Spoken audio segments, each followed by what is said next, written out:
Muito bem, obrigado pela presença. Hoje nós vamos estar estudando um pouco sobre a palavra que dá vida. Muitas pessoas atualmente elas têm a ideia equivocada de que se convertendo para a igreja ou buscando crer na palavra de Deus, pregar o evangelho e etc., a vida delas vai acabar melhorando ou ela vai obter algum tipo de vantagem terrena que supostamente a livraria dos problemas ou das mazelas dessa existência miserável. Só que na realidade, quando se avalia o que a palavra de Deus tem para dizer, a verdade é muitas vezes um pouco mais cruel do que se pensa, porque está escrito que todos quantos viverem piedosamente em Cristo serão perseguidos. E o próprio Jesus falou: ai de vós quando todos vos louvarem, porque assim procederam os vossos pais com os falsos profetas. Então, muitas vezes é necessário que a pessoa entenda de fato por que ela está entrando, entende? Exatamente para que não haja muitas surpresas no caminho. Exatamente porque se vê que os ímpios prosperam, mas os justos não. E há uma certa razão para isso, dado o que está escrito. Estamos no terreno inimigo simplesmente de passagem. Lembra de Abraão? Abraão considerou-se peregrino em terra estranha, porque ele enxergava a pátria celestial. Da mesma forma, nós não podemos querer obter muitas vantagens desse mundo, ou qualquer vantagem, e ainda assim receber a coroa da vida. Nesse estudo de hoje vai ficar bem mais claro um pouco essa questão do porquê que a palavra ela dá a vida, mas só que obviamente que exige uma entrega total que é simbolizada pelo morrer para este mundo, que é a parte que muitas vezes falta na vida de muitas pessoas. Muitos querem seguir a Cristo, mas não querem seguir-lhe os conselhos, e o que ele disse? Aquele pois que vier após mim, tome a sua cruz e siga-me. Então é necessário uma certa conscientização nesse sentido. Não se obterá vantagens desse mundo, mesmo porque o mundo das trevas é contrário à total manifestação da luz onde quer que ela esteja. Olha só o que está escrito sobre a palavra de Deus, nesse contexto do grande conflito. Qual que é a função ou a funcionalidade dela nesse sentido? Qual então é a natureza da palavra de Deus? Se a gente for lá em Hebreus 4, verso 12, Paulo diz assim: porque a palavra de Deus é viva e poderosa e mais afiada do que qualquer espada de 2 gumes, penetrando até a divisão da alma e do espírito, e das juntas e medulas, e discerne os pensamentos e intenções do coração. Veja, a palavra de Deus ela é vida, mas ela divide alma e espírito, juntas e medulas, e discerne os pensamentos e intenções do coração. Isso é chave para nós, por quê? Porque sem essa visão espiritual, esse discernimento dos nossos tipos de pensamento, das nossas intenções, não tem exatamente como fazer a vontade de Deus, uma vez que você é cego nesse ponto. Então, através da Bíblia, suas intenções são provadas, se são de Deus ou não. Tem até aquele ditado que diz que de boas pessoas o inferno estará cheio, ou de boas intenções o inferno estará cheio. Porque muitas pessoas aparentemente, com uma intenção X, fizeram uma determinada coisa, mas lá no fundo, bem no fundo, às vezes lá no fundo mesmo, a motivação é totalmente diferente, porque a motivação imprime cunho às nossas ações, assinalando-as com ignomínia ou alto valor moral. Então tem toda essa questão por trás, porque sem essa visão de fato, a partir da palavra de Deus, as intenções não são provadas e ficamos aí ignorantes nesse sentido. Então, qual que é a natureza da palavra de Deus? Ela é uma espada, ela vai fazer essa separação, ao mesmo tempo que a espada do Espírito de Efésios, onde se combate as forças das trevas, é uma palavra cortante no sentido de ferir a natureza egoísta do ser humano e cortar o caráter da pessoa, moldá-lo de forma que as intenções estejam o máximo possível alinhadas com a vontade de Deus, por meio desse discernimento dos pensamentos e também das intenções. Como são descritos os oráculos de Deus? Atos 7,38. Este é o que esteve na igreja no deserto, com o anjo que lhe falou no Monte Sinai e com os nossos pais, o qual recebeu os oráculos de vida para nos dar. Qual a caracterização da palavra de Deus aqui? Os oráculos de vida para nos dar. Então a palavra de Deus traz vida. Ela traz vida em certo sentido, mas traz a morte em outro sentido. Aqueles, pois, que não procurarem morrer para o mundo, obviamente não vão conseguir receber esses oráculos de vida que vêm através do estudo da palavra de Deus. Então o anjo que mostrou no Sinai, né, diz aqui, obviamente isso aqui está falando de Cristo, que é o único que poderia ter esse contato mais próximo com o ser humano. O Pai habita em luz inacessível, até mesmo os próprios anjos não ousam olhar-lhe a face, porque é uma luz inacessível, tá? Mas o Filho pode manter o contato com eles também conosco. E o Filho, no caso, recebeu esses oráculos de vida para nos dar. Tá? Então, interessante esse ponto. O que Cristo declarou serem as suas palavras? Quando ele esteve na terra, ali encarnado como homem, ele afirmou o seguinte, em João 6,63: o Espírito é o que vivifica, a carne para nada aproveita. As palavras que eu vos falo, elas são Espírito e são vida. Lembra quando Deus criou o homem, lá em Gênesis 2,7? Soprou nas narinas o Espírito, ou fôlego de vida. A carne, obviamente, é aquele elemento que vem do pó da terra, que foi criado o corpo, né? Isso daí não aproveita para nada, entende? Agora, as palavras de Cristo, elas são o Espírito. É como se fosse um fôlego de vida, entende? E elas, de fato, é que vivificam as pessoas. Tanto que Jesus diz, lá em João 20, né? Diz que ele soprou em cima dos discípulos o Espírito dele, mas esse Espírito ele vivifica a pessoa no seu mais íntimo ser, tornando-a um filho de Deus de fato, entende? E não simplesmente uma pessoa que não tem vida. O próprio Jesus nesse sermão aqui de João 6, né, quando ele fala do pão da vida, ele mencionou que assim como ele vive pelo Pai, aqueles que comem e se alimentam da carne e do sangue dele, obviamente acabariam tendo o meio de subsistência, o meio de vida por meio dele. Então, se percebe exatamente isso. O Espírito vivifica. Então, a palavra de Deus, ela tem essa propriedade. Ou seja, Cristo declarou que suas palavras são Espírito e são vida. No verso 68, né, qual que foi o testemunho de Pedro a respeito das palavras de Cristo? Veja só que, embora Jesus tenha pregado um sermão extremamente duro ali, Pedro, umas horas ele dava uma acertada, porque ele aqui nesse texto ele diz o seguinte: então Simão Pedro respondeu-lhe, Senhor, para quem iremos nós? Tu tens as palavras da vida eterna. Ou seja, ele de alguma forma conseguiu compreender o que estava por detrás daquela mensagem. Quer dizer que Cristo possuía as palavras da vida eterna, que poderiam dar vida, conferir vida aos seres humanos, de maneira que se alimentassem dele, não teriam mais fome, e se bebessem dele também não teriam mais sede, porque o que ele estava oferecendo era a vida, que infelizmente os judeus não aceitaram.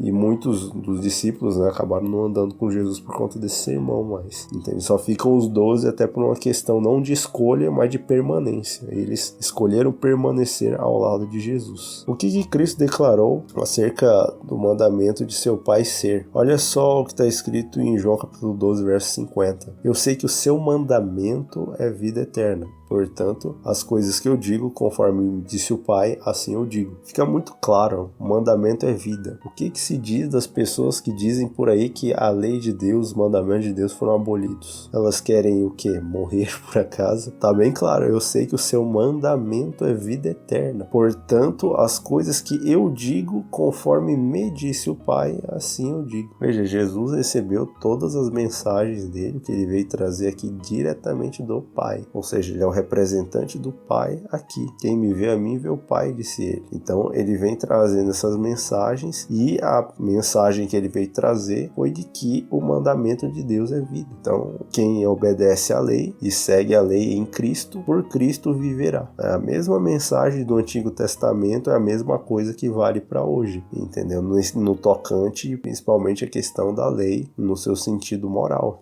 lá em Êxodo capítulo 20. Então, se enxerga exatamente isso, que a lei de Deus, o mandamento de Deus é vida eterna. Deus, no caso, ensinou Israel de várias formas. E uma das formas que ele ensinou acerca do poder da palavra foi colocá-los à prova no tocante à questão do maná, dando-lhes de comer, obviamente, e fazendo eles ficarem um certo período ali com fome. Justamente uma reeducação alimentar devido à questão deles terem ficado tanto tempo como escravos no Egito. Agora, qual que era a lição intencionada pelo maná? Né? O que Deus intencionava com isso? Deuteronômio 8:3 diz, e ele te humilhou e permitiu que tivesses fome, te alimentou com o maná que não conhecias, nem teus pais conheciam, para que soubesses que o homem não vive apenas de pão, mas de toda a palavra que procede da boca do Senhor o homem viverá. Ele estava ensinando a dependência e a questão da vida do homem como que dependente único exclusivamente da palavra de Deus. Não era do alimento físico, das necessidades básicas e imediatas do ser humano, mas da palavra de Deus. E esse texto aqui foi citado por Jesus durante a tentação no deserto, 6 semanas aproximadamente sem comer, e tentado até o limite das forças. E diz lá que a pessoa de Cristo desfalecia ante a fome. Então aquele momento era justamente o ponto em que o tentador poderia se aproximar e tentar vencê-lo através de uma das paixões humanas, que é a questão da fome. Obviamente é uma necessidade básica, mas que para ser uma tentação para Cristo teve que ser levada ao extremo, a ponto de dele ser tentado a usar o seu poder divino em benefício próprio, ou seja, transformar as pedras em pães e satisfazer imediatamente as suas necessidades, ao invés de confiar única e exclusivamente em Deus, que poderia prover-lhe conforme a vontade dele no momento correto, e não Cristo depender da sua própria força. Porque veja só, essa lição aqui acerca da palavra de Deus, ela é essencial, porque se Cristo tivesse utilizado o seu poder divino, ele utilizaria um recurso que nós não podemos, então ele não seria o nosso exemplo. E além disso, todo o pacto feito desde a fundação do mundo no tocante à salvação do homem teria ido por água abaixo, exatamente por ele não ter confiado no Pai. Mas graças a Deus que Cristo tomou a decisão certa de esperar a solução em Deus, no momento correto, e não utilizar o seu poder em benefício próprio. Então Deus ali, tanto o Pai, quanto o próprio Filho, provaram que o homem pode viver segundo a palavra de Deus, entende? E demonstrando essa questão da confiança e da fidelidade em situações extremas, que nenhum ser humano, obviamente, é chamado a participar, As tentações de Cristo foram 100 vezes maiores do que as que nós temos, exatamente devido à sua natureza divina, que era completamente aversa ao mal e ao pecado. De acordo com João 6, 32 e 33, que interpretação Jesus deu a essa lição? Então ele pega aquele texto de Deuteronômio, de que Deus ensinou eles através do maná, para que eles aprendessem que o homem só vive da palavra de Deus e não necessariamente do pão. E aí ele pega e reinterpreta essa ideia toda. João 6, 32 e 33 diz, então Jesus disse: na verdade, eu vos digo, Moisés não vos deu o pão do céu, falando do maná, mas meu Pai vos dá o verdadeiro pão do céu. Quem que é o verdadeiro pão do céu? É o Cristo. Porque o pão de Deus é aquele que desce do céu e que dá vida ao mundo. Ou seja, falando dele mesmo, o próprio Cristo. E isso daqui escandalizava os judeus da época, porque nenhum deles aceitava a ideia de um Messias diferente do Messias que eles haviam firmado na mente deles, uma visão mais equivocada nesse sentido, porque de fato o Messias veio trazer a vida ao mundo, e infelizmente ele não foi recebido como sendo filho de Deus.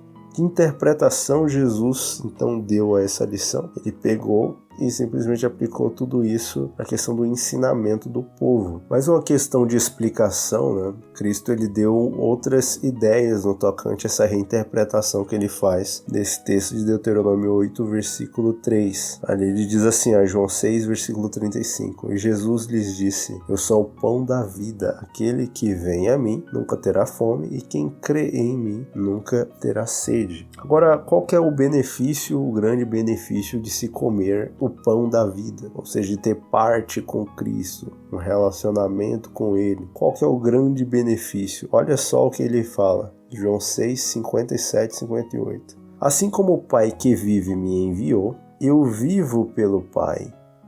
Assim, quem de mim se alimenta, também viverá por mim.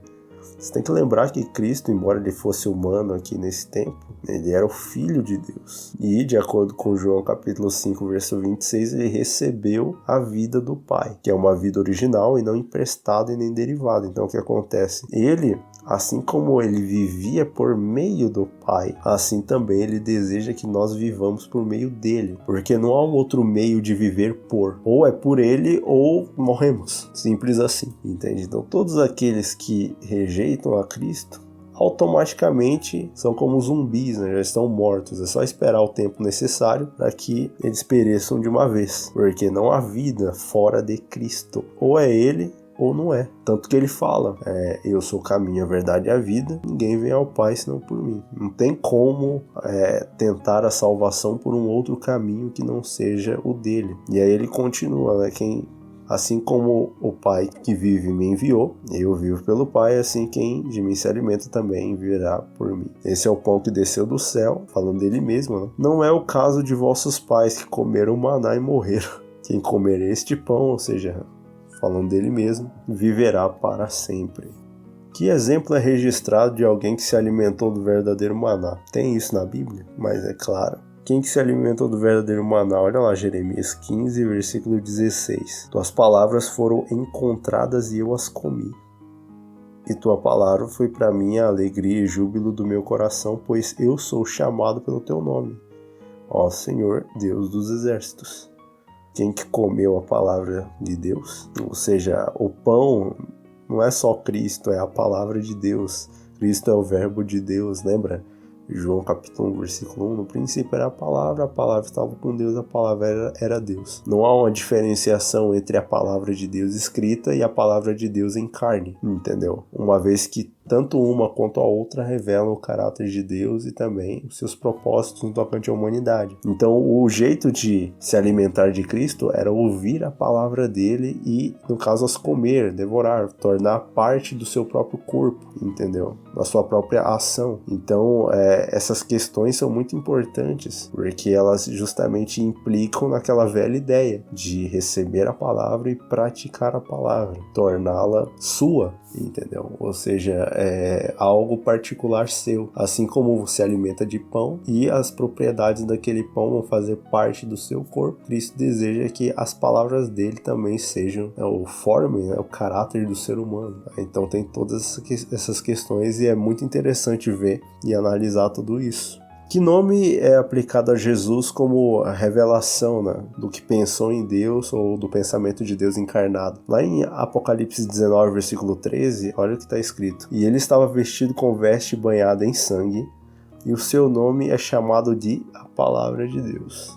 Mais uma vez, essa correlação entre Cristo e a palavra não tem diferença no sentido mais essencial, entende? Então Cristo é a palavra de Deus. O que havia então na palavra? Olha João 1, versículo 1 a 4. Diz assim, no princípio era a palavra, e a palavra estava com Deus, e a palavra era Deus. Ele estava no princípio com Deus, todas as coisas foram feitas por ele, e sem ele nada do que foi feito se fez. Nele estava a vida, e a vida era a luz dos homens. O que tem na palavra, o que havia nela? A vida, e também a luz dos homens. Que era desde o princípio o que ouvimos, o que vimos com os nossos olhos, o que temos contemplado, as nossas mãos apalparam, da palavra da vida. Porque os judeus falharam em encontrar a vida nas Escrituras, porque eles não encontraram Jesus nelas. Se você olhar João 5, 39 e 40, ele fala, examinai as Escrituras, porque nelas pensai que tendes a vida eterna, são elas que testificam de mim. E não quereis vir a mim para terdes vida. Óbvio que falharam porque a palavra, infelizmente, ela não é aceita, dada a teologia vigente. Veja no nascimento de Cristo, por exemplo, quem era Ana e quem era Simeão. Ninguém dava valor para eles. Contudo, o Espírito lhes revelou que haveriam de ver o Messias, a salvação de Deus. Ao passo que para os rabinos que circuncidaram Jesus na época, era simplesmente mais um moleque que estava indo lá, entende? Que iria ser circuncidado, só mais um. Mas só que esses caras não tinham o Espírito de Deus, infelizmente. E não conseguiram enxergar Cristo desde ali. Também não conseguiram enxergar que ele era o Messias no momento em que ele esteve no templo e dialogou com eles. E muito menos conseguiram reconhecer Cristo depois dele ter se batizado e simplesmente ter iniciado seu ministério. Então os judeus examinavam, achavam que estavam encontrando a vida eterna, mas pelo fato de não enxergarem Jesus nela, a vida lhes fugia, ou seja, fugia deles exatamente pelo fato deles serem cegos ou não conseguirem enxergar. O essencial para nós é simplesmente pegar essa ideia e ver o que nós faríamos se estivéssemos na condição deles. Entende? Será que estamos enxergando de fato Jesus nas Escrituras, o Jesus real? Entende? A forma correta, o pensamento correto acerca de Jesus? Ou será que estamos crendo em teologias, em dogmas humanos, criados muitas vezes por grandes instituições eclesiásticas? Põe aí uma visão X de Cristo e diz que isso é bíblico, mas será que é mesmo? Então, o que a liderança está fazendo? Será que eles estão negando Cristo à semelhança da liderança antiga? Ali no Israel antigo, entende? Então são coisas para pensarmos. Então, se não acharmos Cristo nas Escrituras, acabou, não tem vida ali para ser encontrada, ainda que a pessoa busque. O que constitui uma parte da experiência cristã? Lá em Hebreus 6,5, provaram a boa palavra de Deus e os poderes do mundo que há de vir. Ou seja, a experiência cristã deve conter uma prova da boa palavra de Deus, no sentido de experimentar, ou seja, receber a palavra, praticá-la. Então, receber justamente essa influência direta da palavra de Deus. Ao atribuir-lhe o trabalho de sua vida, que instituição Jesus deu a Pedro? O que Jesus disse a Pedro? Apacenta as minhas ovelhas. E disse-lhe pela terceira vez: Simão, filho de Jonas, tu me amas? Pedro entristeceu-se por ele ter-lhe dito na terceira vez: tu me amas. E ele disse-lhe: Senhor, tu sabes todas as coisas, tu sabes que eu te amo. Jesus disse-lhe: apacenta as minhas ovelhas. Que injunção apostólica indica a maneira pela qual essa instituição deve ser obedecida, ou seja, a pessoa ser apta a apacentar as ovelhas de Deus. Olha só o que Paulo diz: conjuro-te, pois, diante de Deus, do Senhor Jesus Cristo, que há de julgar os vivos e mortos, na sua aparição e no seu reino, que pregues a palavra, pregar a palavra, inste a tempo e fora de tempo, reprove, repreendas, exorte, com toda longanimidade e doutrina. É isso que tem que ser feito. A experiência cristã não envolve simplesmente o receber e praticar a palavra, mas pregar, instar, reprovar, repreender, exortar, obviamente com toda a longanimidade e doutrina. Por que a longanimidade? Porque tem que ter paciência com o público que se está lidando, e com toda a doutrina, porque é necessário uma certa questão da pessoa ser hábil no uso da palavra de Deus, e consiga ensinar da maneira correta. Como somos instruídos a orar, tanto por saúde física quanto alimento espiritual. Olha só que coisa interessante, né? Lá em Mateus 6,11. O pão nosso de cada dia dá-nos hoje. Veja o pão, né?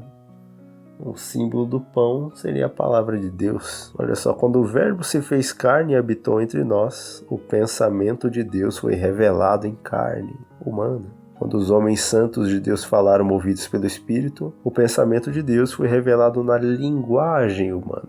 A união do divino e do humano, em a manifestação do pensamento de Deus na carne, é declarada como um mistério da piedade. E há o mesmo mistério na união do divino pensamento e também na linguagem humana. As duas revelações de Deus, a revelação em carne, ou seja, Cristo, e a revelação na linguagem humana, que é a palavra de Deus, a Bíblia, ambos são chamados de palavra de Deus e ambos são a palavra da vida. Embora uma seja escrita e a outra exemplificada, mas a questão é que é a mesma palavra da vida. Aquele então que falha em encontrar Cristo nas Escrituras não será capaz de se alimentar da palavra de Deus e viver de toda a palavra de Deus, que a Bíblia diz, porque falha em encontrá-lo nas Escrituras. Então, como ambos, tanto a revelação escrita quanto a revelação vivida em carne, né, Cristo, ambas são as palavras da vida, e aquele que falha então encontrar a Cristo assim nas Escrituras não será capaz de se alimentar da palavra como a palavra que dá a vida.